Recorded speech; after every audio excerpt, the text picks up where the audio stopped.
There we go. Let's start on page 31, exercise number 4. So, exercise 10-4 on page 10-31.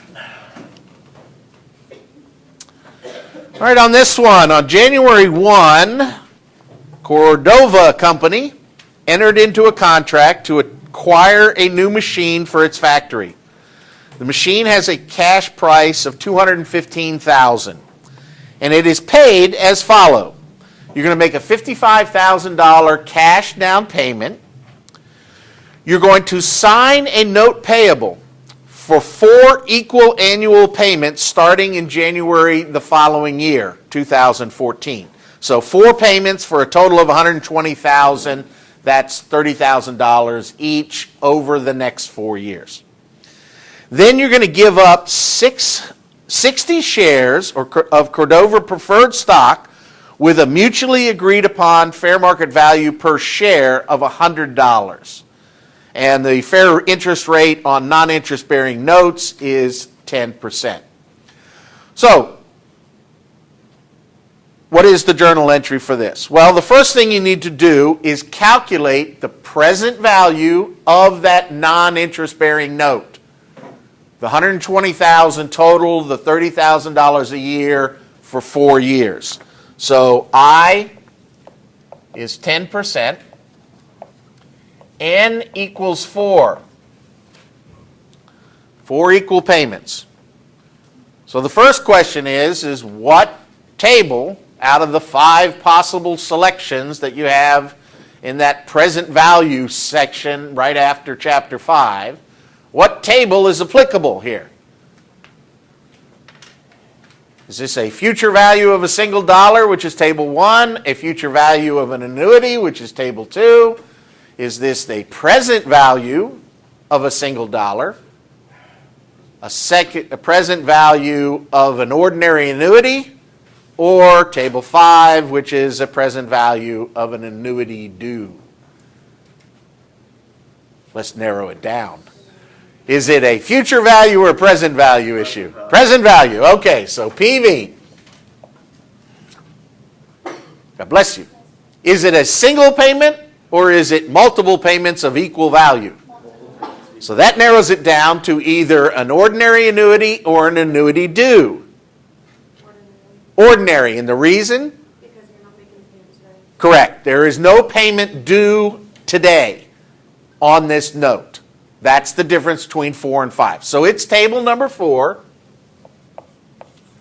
And if you look under the 10% column, because this is annual payments, so you don't need to divide that 10% by 4 and come up with 2.5%. Under column 10%, down to row 4, you will get a factor of 3.169865. The payments are $30,000, and that gives you a present value of $95,095.95. So, we're going to debit machine. We're also going to debit a discount on notes payable,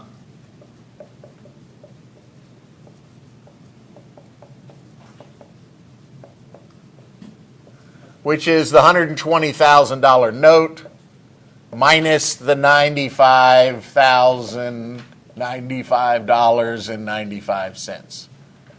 So that debit is going to be $24,904.05. We have a cash price for the machine. It tells us in the problem the machine can be purchased outright for $215,000. So that's what we're going to capitalize it as. Our credits are going to be to notes payable.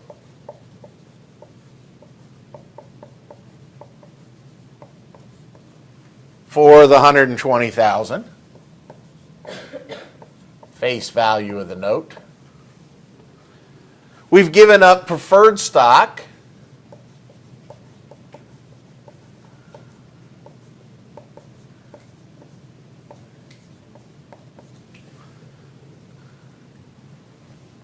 And it's a agreed upon $100 value times 600 shares.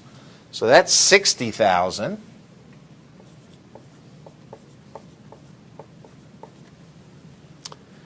And we're giving up cash of $55,000.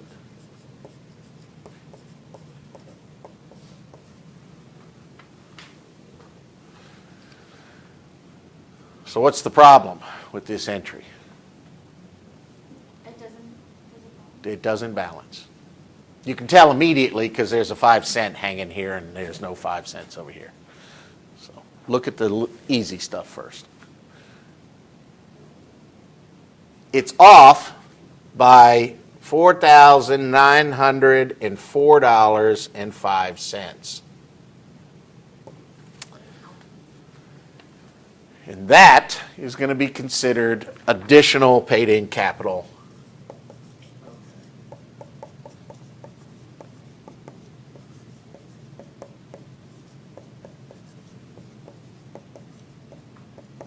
On preferred stock.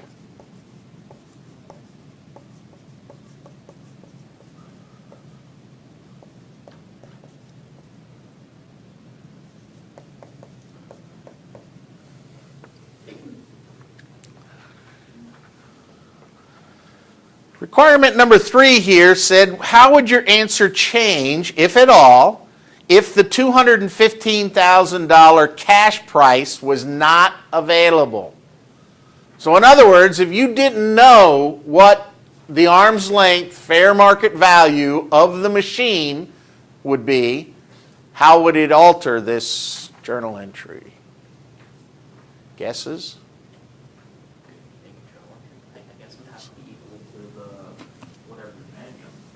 Exactly. So this would go away. And you would capitalize the machine based upon the total value of the rest of the transaction. The present value of the note plus the cash plus the stock. So the machine at that point would be $210,095.95 is the only change. Okay, I lost you. The first one gave us a cash price. We knew what the fair market value of the machine was. So that's what we based the debit to machine. But if you didn't know that, if there wasn't a published list price, in other words, for the machine, from the manufacturer of the machine or the distributor of the machine, then at that point you would take the note less the discount plus the stock plus the cash, and that's what you would capitalize the machine. You don't add all of them and then subtract the... Yeah, you would. You would add all this up, subtract the discount, and then that would be the balance. It's whatever it takes to balance the entry. Okay? All right. That's non-interest-bearing notes. Problem number 2 on page 35. Here's a whole slew of interesting journal entries. Problem number 2 on page 35.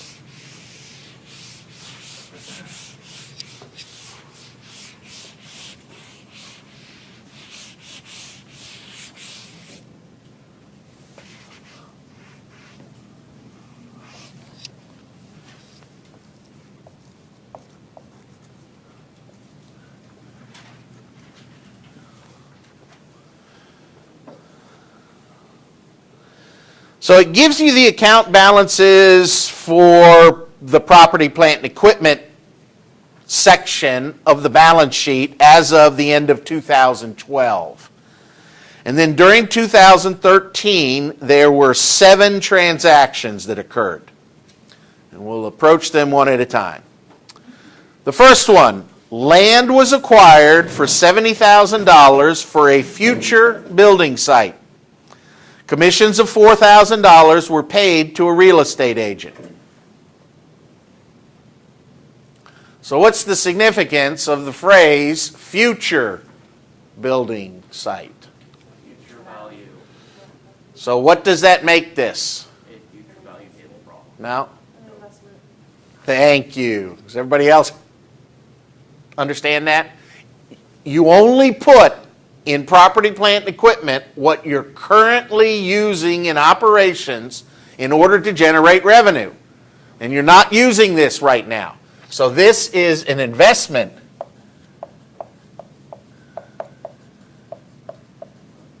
In land. And you're going to pay cash as the credit. And it is the, God bless you, the entire $74,000. The purchase price, the contract purchase price of the land, plus the commission that you had to pay to the real estate agent.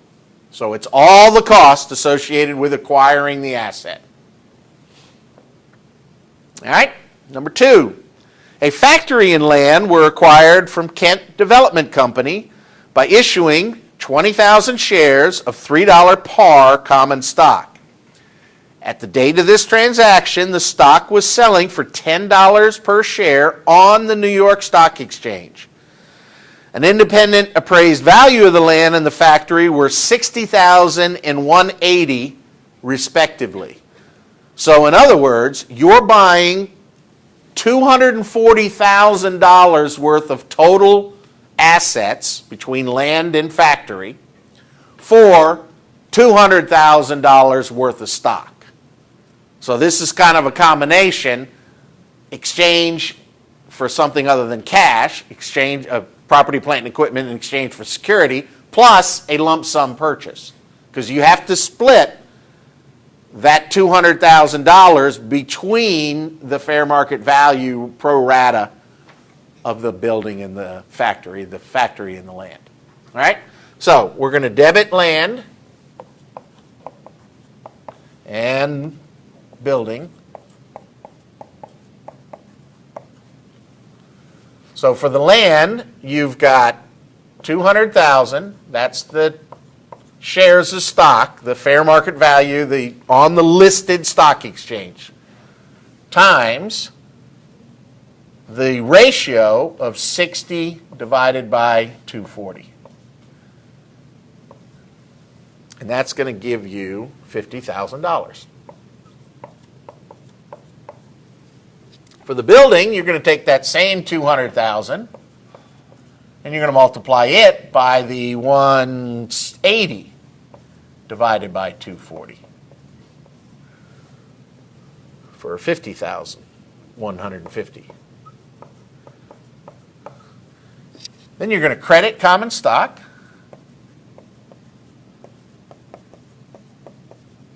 At a $3 par. So 20,000 shares of stock at a par value of $3 each is 60,000 shares. And then additional paid-in capital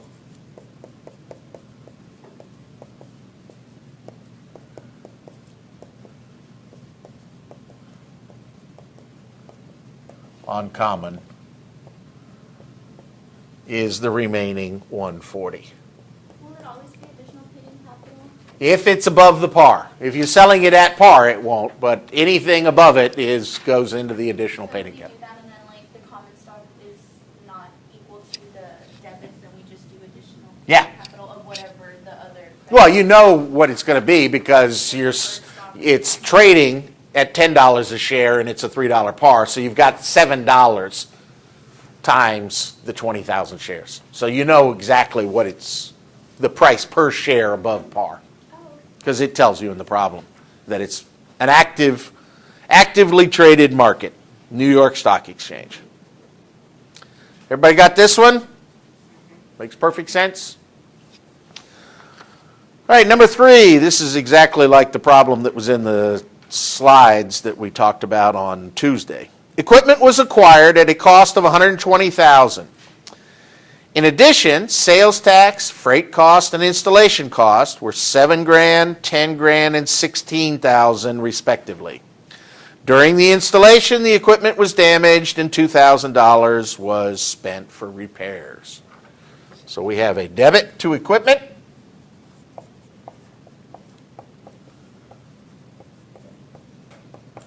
And what are you going to include in that? You're going to include the $120 purchase price plus what else?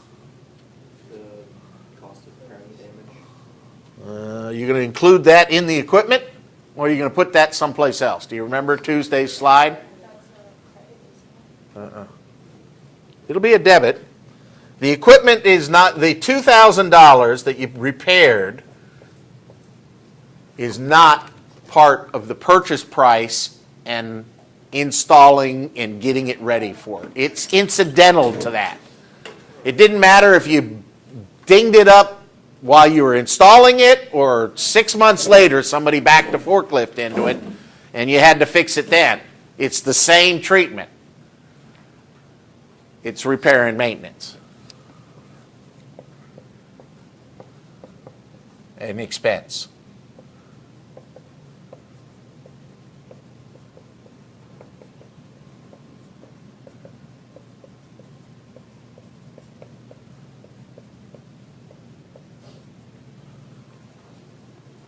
So what are you going to include in the debit to machine? The freight, $7,000, the sales tax of $10,000, I may have gotten those backwards, and the installation cost of $16,000 for a total of $153,000. That makes $155,000 credit to cash.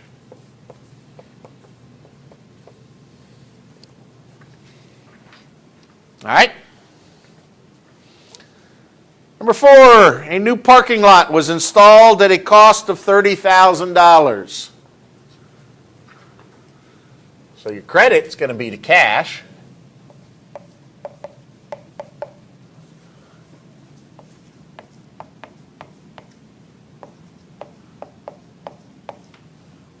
What's the debit? Would that be an expense? Or just You're more than likely going to use the parking lot more than a year. Is it land? It's on top of land. There you go, land improvements. Very good.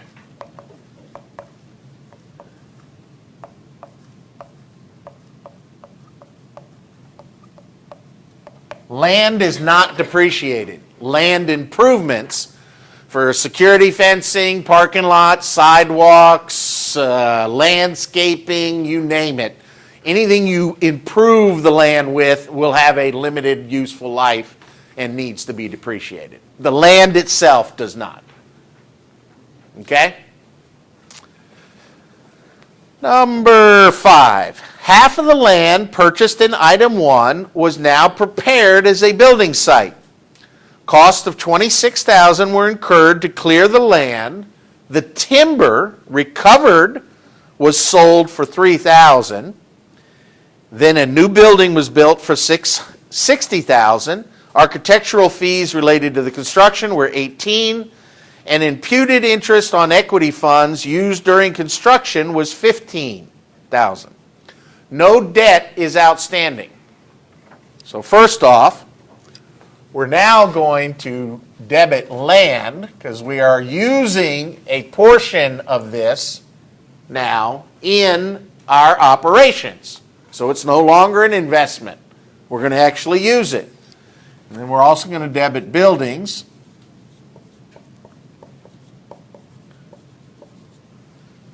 So once you build something on the land, it's no longer investment. It's not an investment anymore because now you're using it to generate revenue with this building.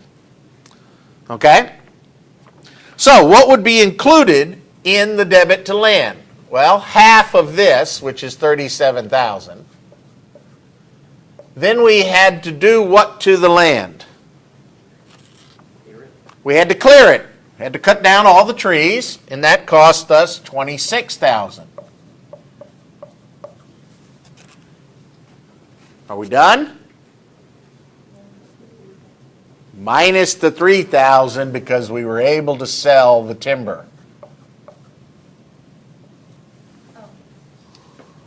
So that is $60,000.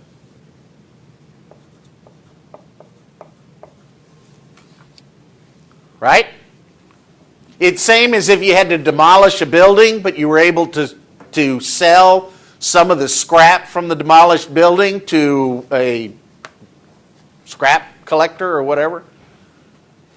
You get to lower the cost of the land in order to prepare it for use. All right? Okay, so the building cost us $60,000 to build. And is that it? You're going to add the $18,000 architectural fees. And is that it? We're kind of getting into Tuesday's lecture. What about the $15,000 of imputed interest? Do I add that?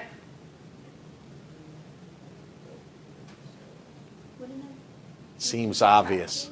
No. It's imputed interest. But what's the last sentence in that problem? There is no debt. The company doesn't owe anybody, so they don't pay any interest to an outside party. So remember on Tuesday when I was talking about interest on self-constructed assets? You can only capitalize interest up to actual interest paid. And this will be the focus of Tuesday's lecture. But you're not allowed to capitalize that $15,000. So you're done with the $18,000 architectural fee. $78,000 is the total. So investments in land is the first credit, $37,000. And we spent $101,000 in cash.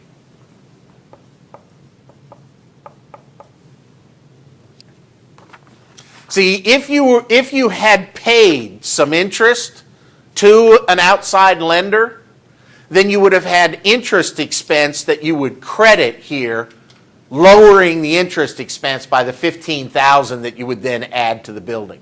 But you don't have any interest expense to credit. It's zero because you have no outside debt. So if you had credited interest expense, what would you do with it then? It would show up on your multi-step income statement as a gain. We don't let you do that. Does that make sense? Right? Because interest would then have a credit balance. Where does it go? You put it in other income, interest expense, negative. You know, add it to the revenue and the dividends and all the other stuff. No, you're not allowed to do that. So that's why it's limited to actual interest paid. So now we are left with $37,000 in investment in land, right? Right. That leaves you the other half of the land for purposes, I don't know, somewhere down the road, doing something else. Maybe a warehouse. Or, right? and this isn't even listed in property, plant, and equipment. But land in general doesn't depreciate. So once we reclassed it and added in the clearing less the timber for $60,000, that just stays on the balance sheet until we dispose of it someday. So doesn't depreciate. Land does not depreciate. All right, number 6, cost of $20,000 was incurred to improve some leased office space. The lease will terminate in 2015 and is not expected to be renewed. So this one's pretty straightforward. What's the debit?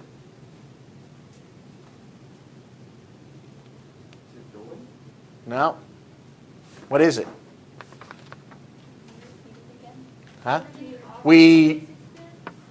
No, because we're going to use it until 2015, so we're going to use it for two full years, with 3 years, all of 13, 14, and 15.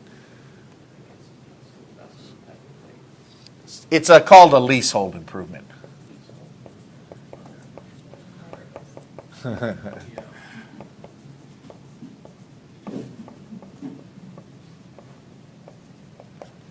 Credit to cash for $20,000.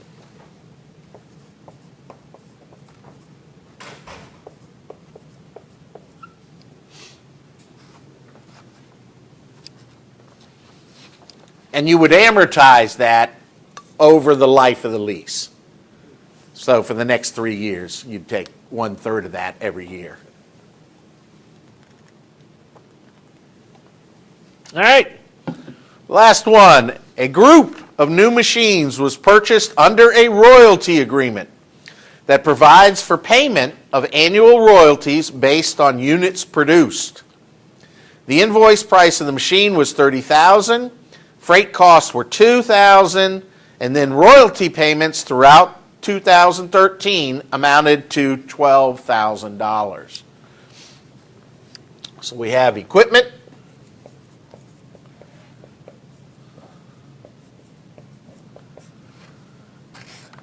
and the first entry is a credit to cash for the total, $32,000.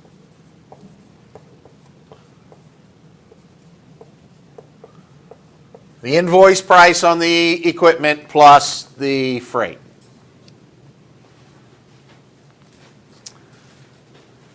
Then what are we going to do with the $12,000 that we paid in royalties? You're going to expense it as part of your manufacturing overhead. Royalty expense. Credit cash. 12 grand.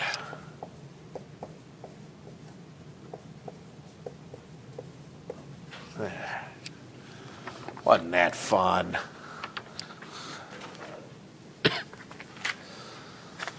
All right. One last one. See, I told you this wasn't going to take all day.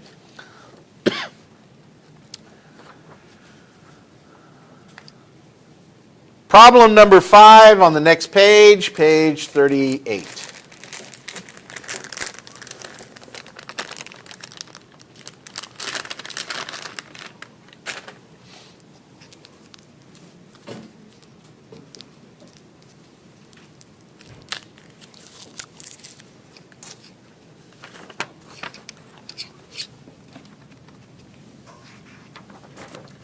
Problem number 5 on page 36. Not 38.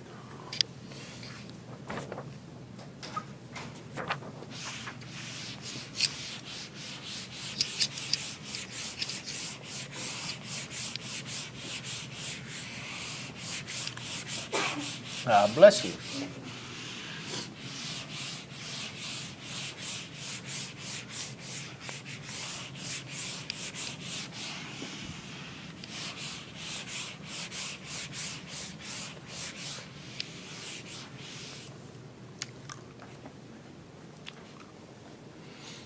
So this is assets acquired by exchange. Bremer Company made the following exchanges of assets during 2013. It acquired a more advanced machine worth $10,000 by paying $2,000 cash and giving up a machine that originally cost $40,000 with a book value of $12,000. So we're going to debit machine for the new one. And it gives us a fair market value on the machine, so that's what we'll use to capitalize it. $10,000. We have accumulated depreciation on the old machine.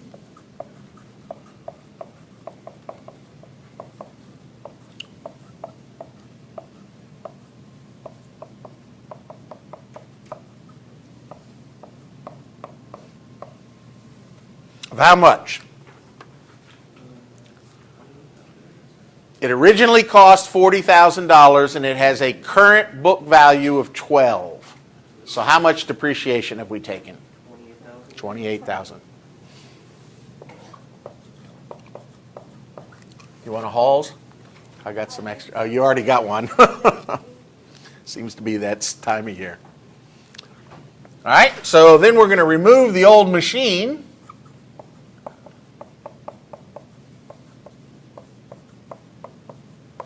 That's 40,000.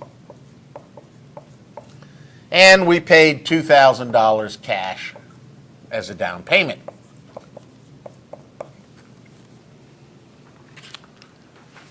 So by now you know when I leave a space on the board, something's missing. Because we have $38,000 worth of debits and $42,000 worth of credits. So we're short $4,000. What is that?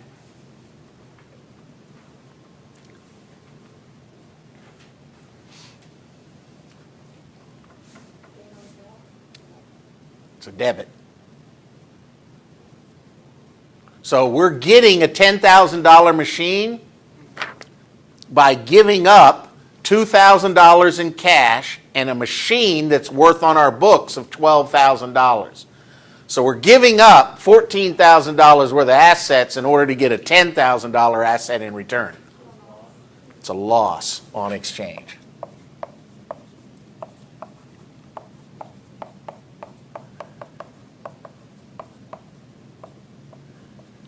That's it.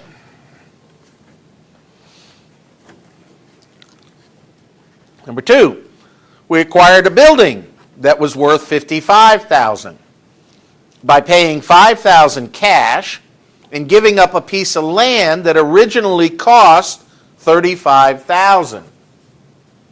So we're going to debit building. Once again, it is telling us what the appraised fair market value is on that building.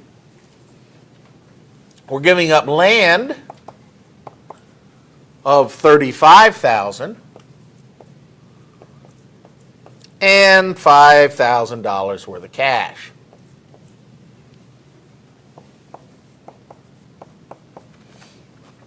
Yes. How come we didn't add depreciation as a credit on the first transaction? Well, because it has a credit balance, and we need to remove it. Oh, okay. So we need to debit it in order to remove all trace of that old machine. Okay.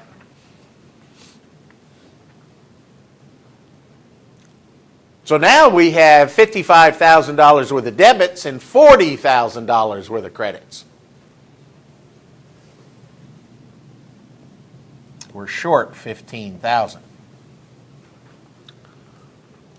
And the shortage is on the credit side. So what are we doing here? We're getting a building worth $55,000 and we're giving up assets on our books of $40,000. $35,000 of historic value in land and $5,000 in cash. Now we have a gain on exchange.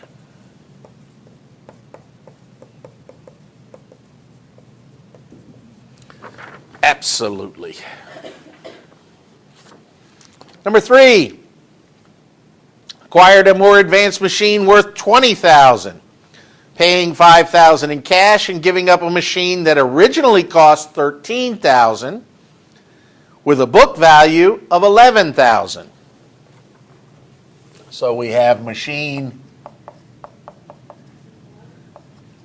old or new.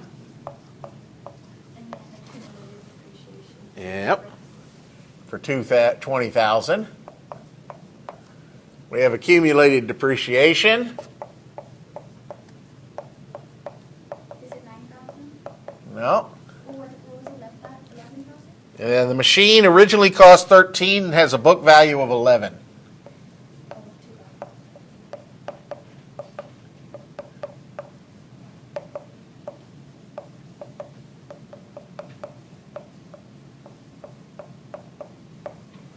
$2,000. We're giving up the machine.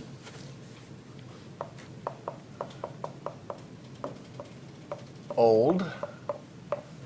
That cost us $13,000. And $5,000 in cash.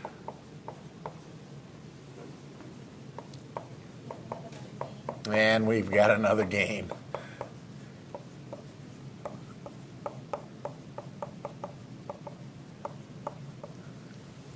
Because we're giving up the book value of $16,000 worth of assets, the 11 book value of the machine plus $5,000 in cash, and we're receiving, bless you, and we're receiving an asset worth $20,000. Okay? So we sold the machine at the original price, or we got the gain of 2,000 because of depreciation? No, actually, we, in essence, sold the machine for more than $15,000 is what the must have been the fair market value of the old machine. Okay?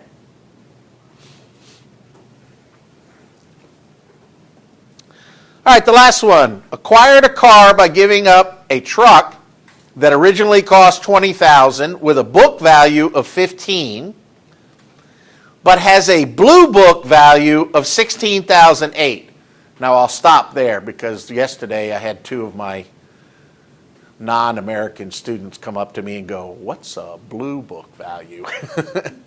Do you two understand what a blue book value is? No idea. No? Okay. They used to publish these books. They were yellow. Why they called them blue books, I have no idea. But it lists every vehicle that is commonly sold in America, both imports and domestic vehicles, by year with all the accessories, and it'll tell you what the car is currently selling for in the used market. Plus, it'll also tell you what the trade-in value is, which is lower, because the car dealer wants to make a little profit on that too. Now, it's a website called Kelley Blue Book, KBB.com. You can go there and you can type in any year of a car, along with the model and the miles and whether or not it's got a stereo or a sunroof and electric doors and windows and all that stuff. And it'll tell you what the value of that car is. So that's what they're doing here. This truck has a blue book value of $16,800. In addition, the company received $1,000 in cash. So you have a debit to car, and we'll have to calculate that here. We're going to remove the accumulated depreciation on the truck.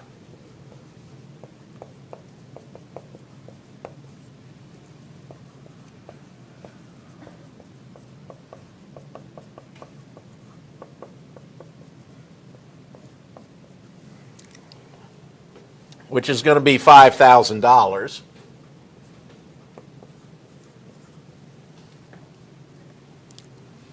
We're receiving cash of $1,000, so that's going to be a debit to cash. We're going to remove the truck, 20. It originally cost $20,000 and had a book value of $15,000. Okay, so that's where we got the accumulated depreciation of 5. Okay, so the truck, in essence, had a fair market value of what? It had a blue book value of $16,008. I'll just write it up here. Kelley Blue Book equals 8. Thank you. But the folks with the car gave us $1,000 in order to acquire this luxury truck. So the value on the car has to be $15,800.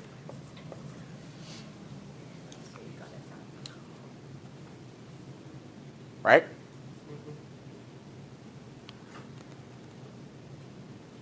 Yes? Then you got the value of the car from the truck.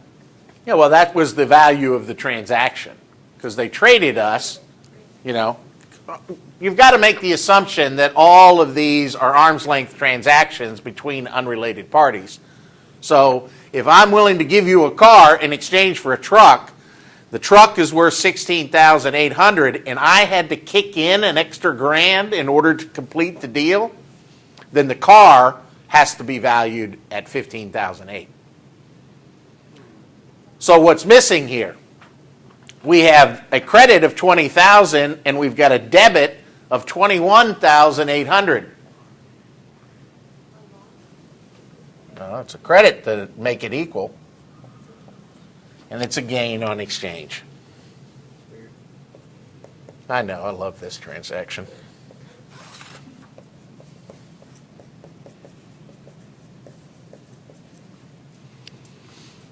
And I can assure you,